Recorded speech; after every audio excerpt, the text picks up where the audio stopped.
মেলেকাধিং মুকুট আটি গাঁও পঞ্চায়তৰ নৱগঠিত পঞ্চায়ত সদনৰ কাৰ্যভাৰ গ্ৰহণ আৰু সম্বৰ্ধনা অনুষ্ঠান নগাঁও জিলাৰ জুৰিয়াৰ উন্নয়ন খণ্ডৰ অন্তৰ্গত মেলেকাধিং মুকুন্দ আটি গাঁও পঞ্চায়তৰ নৱগঠিত পঞ্চায়ত সদনৰ কাৰ্যভাৰ গঠন আৰু সম্বৰ্ধনা অনুষ্ঠান সভানেত্ৰীৰ আজি প্ৰথম সভা অনুষ্ঠিত হৈ যায়। কাৰ্যসূচী অনুসৰি প্ৰথমে নৱগঠিত সভানেত্ৰীৰ আসন গ্ৰহণ, সভাৰ উদ্দেশ্য ব্যাখ্যা, নতুন ৱাৰ্ড সদস্য আঞ্চলিক সদস্যৰ আসন গ্ৰহণ, আদৰণি পৰ্ব অনুষ্ঠিত হয়।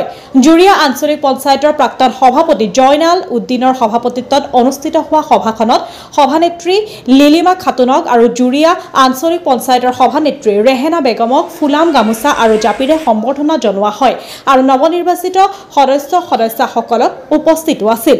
নৱনিৰ্বাচিত সভানেত্ৰীয়ে কাৰ্যভাৰ গ্ৰহণ কৰি কয়, এইবাৰ পঞ্চায়তখন দুৰ্নীতিমুক্ত হ'ব আৰু দুখীয়া ৰাইজক যিকোনো আঁচনিৰ বাবে প্ৰথমে অগ্ৰাধিকাৰ দিয়া হ'ব।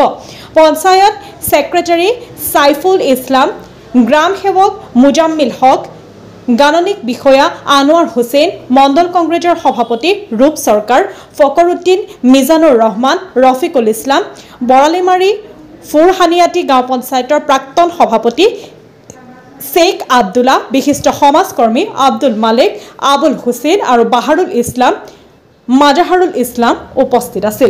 নগাঁৱৰ পৰা মুজাম্মিল খানৰ ৰিপৰ্ট, নিভাজ অসম লাইভ।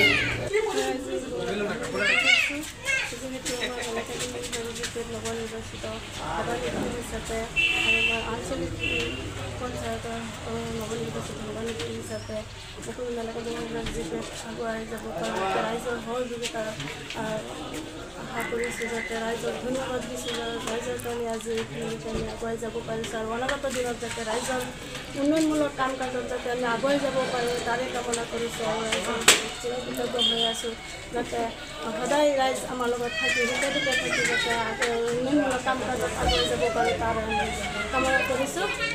গ্ৰহণ কৰিছে, কেনে অনুভৱ আপোনাৰ? আজি প্ৰথম দিন পঞ্চায়তৰ আমাৰ আনুষ্ঠানিক কৰিছোঁ। আমি ৰাইজৰ কাম কাজ কৰি ভালদৰে সহযোগিতাৰ মাধ্যমত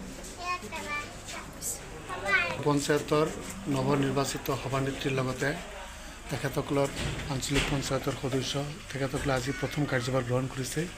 এই শুভ মুহূৰ্তত আপুনি উপস্থিত আছিলে জিলা পৰিষদৰ সদস্য হিচাপে, কি ক'ব বিচাৰিছে? তেখেতসকলক কি পৰামৰ্শ দিব আপুনি?